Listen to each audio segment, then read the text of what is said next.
Motorhomes compared to travel trailers. That's what I want to talk about in this video.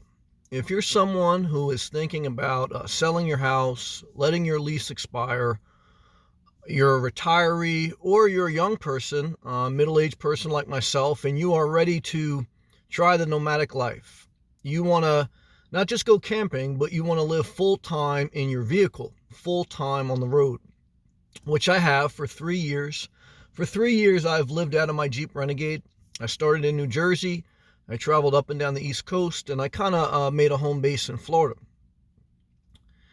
However, if you have decided that living out of your car or van is not for you, because we're all individuals, and you want to have an official RV, an RV stands for recreational vehicle, you want to have either a travel trailer or a motorhome.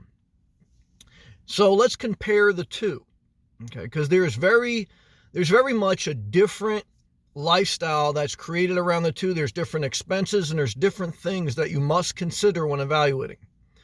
So number one is, let's talk price and pricing.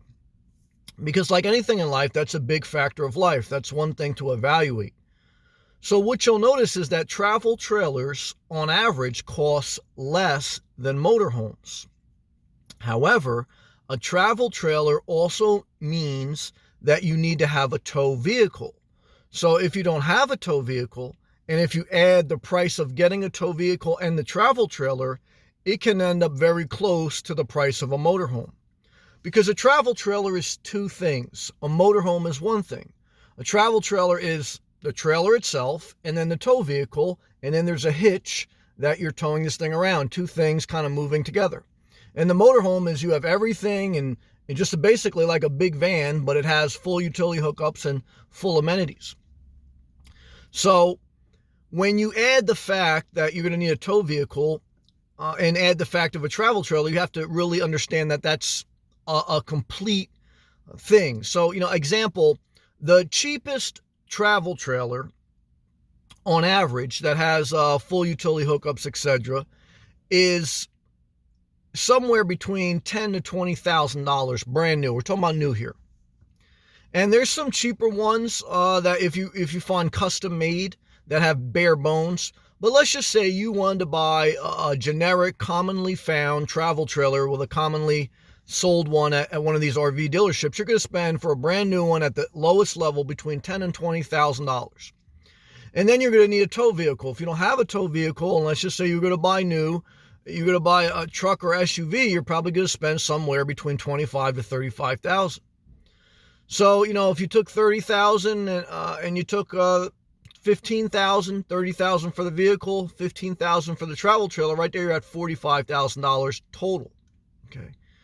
And if you looked at a motorhome, the basic smallest one, and when I'm saying motorhome, I'm saying the Class A, which is like a bus, the Class B, which is like a conversion van, and the Class C, which is like a travel trailer and a chassis all in one. The cheapest you'll get into the motorhome market, which is, again, the Class A, Class B, Class C all together, is probably around $50,000 brand new for a Class C. And you're going to ask yourself, well, why are Class Cs cheaper than Class B RVs? Because a Class C has more room. The reason is because a Class B is more attractive and marketable because of its flexibility with regards to being able to park it anywhere and better fuel efficiency. So that's why it's a higher price point, because it's more desirable for the masses, for most people. Thus can be marked up. And fuel efficiency. So if you have decided that, you like the travel trailer, and the main reason you would like a travel trailer is because it doesn't have a lot of motor. It doesn't have a motor, so it's less maintenance, okay? And when you're in a motor home, you got more maintenance and your home is attached to your motor type thing setup. It's one thing. So the travel trailer it just is basically a shell that you dwell in and you pull it with your regular car. And so if your car needs to be serviced, you still have your travel trailer. And if your travel trailer needs to be serviced, you just have a regular car. So there's, I would say, less maintenance towards a travel trailer. However, again, you may not want two things. And then you're looking at fuel efficiency. So fuel efficiency would probably be favored towards a travel trailer because you're only towing the travel trailer to a campground, and then you can unlatch it, and then you can drive your SUV or pickup. And some of these SUV or pickups can get 25 to 30 miles per gallon. When you're pulling the travel trailer, you're probably going to get 20 or under. And in a class, the most fuel efficient motorhome will be a class B, and that would probably get you anywhere between 15 to 20 max. So, and that's again why Class Bs are a little bit more than Class Cs, because Class Cs are probably going to be under 15 miles per gallon. So I'm kind of like shooting off the hip here on some different things that you have to consider. And what I would tell you is that I like the fact that a travel trailer does not have a lot of motor components and there's not a lot of maintenance. I like the fact that you can unhitch it and go upon your daily routine or whatever in an efficient, normally serviced vehicle, a regular car that you can get serviced anywhere. However, I don't like having two things. I am what they would call, I guess, an extreme minimalist. I like bare minimum to have to take care of. And I like having everything I own with me at all times, because if for some reason I don't want to go back to the campground, I don't have to. And with a travel trailer, you always have to be at a campground. Because if you were in a motorhome, and I'm kind of using Class Bs and Class Cs as my sticking point, because that's what I would look at, but you can throw Class A in there. If you were in a motorhome, and definitely a Class B, you can still park one night at Walmart or try to stealth park somewhere. It's almost like a van. You can't abuse that, right? But a travel trailer, you could still do that, but I mean, there's no mistaking that you're pulling something, and you can't just you're not going to just go into any parking lot and be able to park anywhere, because you're going to have to take up several spots. Now, some of the bigger motorhomes, same thing, but when I look at motorhomes, I look at the very short ones, under 20 feet. So it'd mainly be a Class B, I guess I'm talking about. But, you'd have to consider that depending on the size of your motorhome. Either way, whether you go motorhome or travel trailer and you don't go van or car, you have to kind of accept that you are going to be at campgrounds the majority of the time. And so then you'd probably want to get the 1,000 Trails camping pass if you were in the areas that they have them. Or you'd have to look at how you're going to pay for camping, because, constantly moving in a travel trailer or a motorhome is a lot of gas. And that's a lot of wear and tear on an expensive vehicle. So your pickup or SUV that's pulling a travel trailer, that's a normal car, gets serviced normally.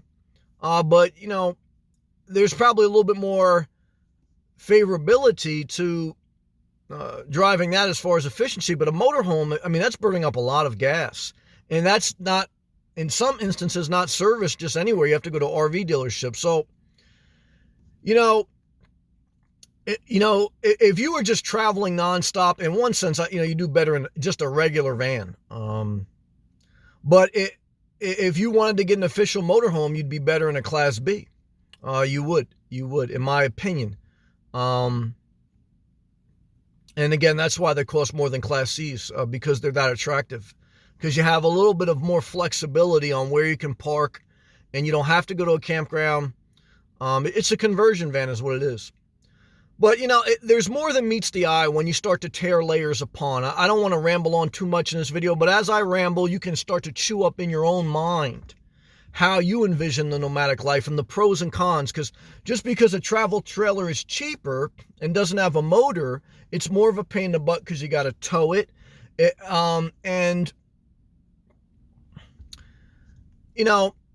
I don't know, man. And you have to add the fact that you have a tow vehicle. Now, if you already have a tow vehicle and you don't mind towing, I can understand the attraction, because now you don't have a higher level of maintenance, where a motorhome's going to bring a higher level of maintenance. It's true. And when you're talking about recreational vehicles, you're talking about a depreciating asset, an asset that's going down in value over time versus a house. And some of these motorhomes, they're way over $50,000, and that's close to getting into buying a house. And I don't believe you want to buy used too much, because how much headaches do you want? But again, everyone's different. something to look at, something to consider. You have to envision how you see your life, and you have to look at all the costs. Don't build something until you count the cost. There's a scripture that says that, because you're going to start and then you're going to realize it costs more than you think, and you're going to look foolish. So kind of like go through this mental exercise. That's kind of the purpose of this video. Go through a mental exercise of looking beyond the surface. Look beyond the surface. Look beyond the MSRP. Don't just say, oh, this travel trailer is only $10,000. Say to yourself, okay, do I have a tow vehicle? What's the tow vehicle capacity that's needed for this travel trailer? Do I want to tow something? Am I able to drive properly in a gas station to cut the corner wide enough? Is that something I want to deal with mentally? If I leave my travel trailer at my campground and I go somewhere traveling 45 minutes away, do I want to go, I don't have that option in my mind anymore. Just keep going. If I have a motorhome, I only have one thing. I can go anywhere I want, but I have to get my vehicle serviced maybe at an RV dealership instead of a regular dealership. So, just go through that process, man. Do research online. Look, all the information's online. This is just one platform that I'm providing you a mental exercise to kind of weigh the pros and cons. So to finish it off, just for fun, what would I do? Well, one is, I think of all these things, and then I said to myself, Sam, from my age, I'm living the simplest life. Because just living in your car or van and going to Planet Fitness or going to a gym for a shower and just, going to a Starbucks or something and use that as a living room, that's your less aggravation and less cost. And that's why I'm kind of frozen in this way that I'm living now, because I said, well, this is as simple as it's going to get. However, as I go now on past 3 years living this lifestyle, and as I get older and older, I'm still relatively young, I'm middle-aged, I understand why people want a motorhome or want a travel trailer, because you do want some comfort if you're going to be living full-time on the road. And so I start to analyze a little bit more seriously, now that I know I like this lifestyle, what the cost would be, and am I willing to accept that? I'm still not willing to accept it. And I don't like my exit strategy. So everything you look at, you have to look at the exit strategy. Like if I buy a travel trailer, what's my exit strategy? Well, right now, if I buy it and I didn't like it, I'd have to just go back to the RV dealership, see what they would give it to me, what they would buy it back from me for, or sell it privately. Do I want to do that? I don't want to get into that. Motorhome, same thing. I don't know. For me as a car, is when I'm done with my car, I just go to a dealership. I mean, it's part of the trade-in. I guess you could do that with a travel trailer or motorhome, but then you're just caught in that ecosystem. So, but just think about that. Like if you buy your motorhome and you buy your travel trailer, and statistics say that the average person only keeps their RV the same amount as the average person keeps a car, 3 to 5 years. So you're going to buy an RV or motorhome in 3 to 5 years, you're going to get something different for the average person. There's above average and there's below. And so, I don't know. I mean, right now, if we got something, it'd probably be a Class B motorhome. It's a lot of money though. You're talking 60, 70,000. And that's why I haven't made the decision, because that's a big commitment. And because then you start to say, well, am I better off just buying a small piece of land and having a travel trailer put on it? If you want a home base, that's probably the best, but I just don't want to own property yet. I'm not there either. So I don't know. Again, to me, those are my thoughts. I hope they helped you. I hope they were just fun, maybe to hear me ramble. Leave a comment below. What would you get, a travel trailer or a motorhome, and why? And we'll go from there, guys. I appreciate if you click that thumbs up button, share the video, subscribe if you're not. Peace and love.